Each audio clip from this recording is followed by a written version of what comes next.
अभी आ रहे हो? आई थिंक मैं अंदर आ चुका हूँ। हाँ वो तो ठीक है, लेकिन मुझे वो मिल नहीं रहा है जो मैं ढूंढ रही हूँ। मिल तो सकता है अगर ठीक से ढूंढो तो। कल के न्यूज़पेपर में से मैंने एक एड कटिंग निकाल के रखी थी, वो कहाँ गई यार? सिर्फ एड की कटिंग ढूंढ रही है या कुछ और भी ढूंढ रही हो? फिलहाल तो मैं वही ढूंढ रही हूँ। और फिलहाल के बाद क्या ढूंढना चाहती है? देखो बेटा, मुझसे बकवास मत करो, वैसे ही मेरा इतना टाइम वेस्ट हो जाएगा, तुम मुझसे थप्पड़ खा जाओगे।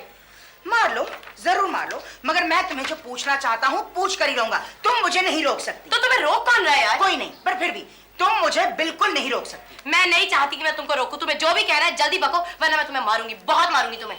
देवयानी, आजकल तुम बहुत वायलेंट हो गई हो। हमेशा मारने पीटने की बात करती हो। तुम्हारी जिंदगी में रोमांस नाम की तो चीज ही नहीं रही अब। बस तुमको यही कहना है? देवयानी, तुम्हें अपनी जिंदगी में रोमांस की कमी नहीं महसूस होती? नहीं बेटा। तुम्हें ऐसा नहीं लगता कि तुम्हें कोई चाहने वाला हो, तुम्हें कोई प्यार करने वाला हो, कहीं ना कहीं कोई ना कोई तो ऐसा हो जो तुम्हारा इंतजार कर रहा हो? नहीं, अब मुझे ऐसा कुछ नहीं लगता, क्योंकि जब कभी भी मैंने ऐसा सोचा मुझे धोखा ही मिला। तुम उन लंबी राहों पर जाकर खड़े हो जाओ बेटा, जहां पर तुम्हें उम्मीद होती है कि कोई तुम्हारा इंतजार कर रहा होगा। वहां दरअसल कोई नहीं होता, वो हम अपने आप को तसल्ली देते हैं कि हमारा कोई इंतजार कर रहा है। वो राहें बिल्कुल अकेली होती हैं और तुमको अकेला ही चलना होता है।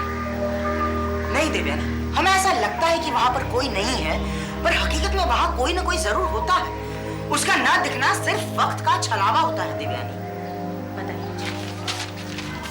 देवयानी, तुम पोपो को कभी माफ नहीं करोगे? बेटा प्लीज। देवयानी, तुम अगर पोपो को माफ कर दो तो वो तुम्हारी जिंदगी में दोबारा आने वाला है। उसको माफ करना तो दूर, मैं उसकी शक्ल तक देखना पसंद करती हूँ।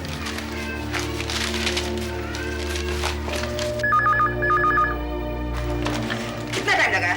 हाँ, 1 मिनट। देवयानी, कह दो कि मैं नहीं हूँ।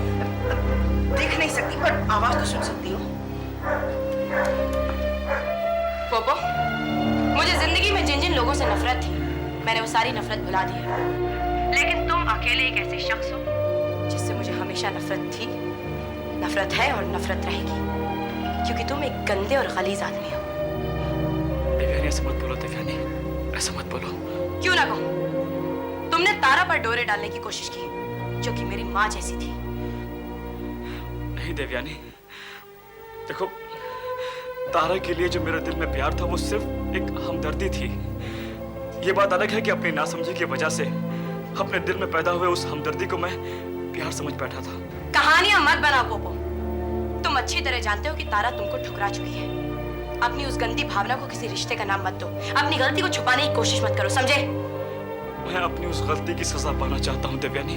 सजा तुम्हें जरूर मिलेगी पोपो, लेकिन ऐसे नहीं, बल्कि तब जब तुम तड़पोगे, गिड़गिड़ाओगे, माफी के लिए भीख मांगोगे। लेकिन कोई नहीं होगा जो तुम्हें माफ करेगा। मेरी तुमसे मिलने की या तुमसे बात करने की कोई ख्वाहिश नहीं है। तुम आज मेरे पीछे इसलिए आ रहे हो क्योंकि तुम्हारा और कोई भी नहीं बचा है। कल को तुम्हें कोई और मिलेगा, तुम उसके पीछे जाओगे, क्योंकि तुम्हारा खून ही ऐसा है। तुम्हारे खून में ही मिलावट है, तुम्हारा खून ही गंदा है पोपो। देवयानी! हाँ पोपो, मैं उस दिन का इंतजार करूंगी अपनी सारी जिंदगी भर, जब तुम एड़ियां रगड़ रगड़ के दम तोड़ोगे। देवयानी, शायद वो दिन तो आएगा, आएगा वो दिन, लेकिन तुम उस दिन को देखने के लिए जिंदा नहीं रहोगी। अच्छा, तुम मुझे धमकी दे रहे हो? हाँ, धमकी दे रहा हूँ तुमको देवयानी सेठ। आज तुमने मेरे खून को गाली दी है, मेरी माँ को गाली दी है तुमने देवयानी, मेरे प्यार को गाली दी है। छोड़ेगा नहीं। I won't leave you Devyani सेठ, you get it? देवयानी, तुम्हें उससे ऐसा नहीं कहना चाहिए था। ऐसा नहीं, बल्कि इससे ज्यादा कहना चाहिए था। तुम्हें पता है उसके दिल पर क्या बीत रही होगी अब? तो वो है ढूंढो जो मिल नहीं रहा है। अगर उसके दिल की ज्यादा परवाह है तो जाओ उसी के पास।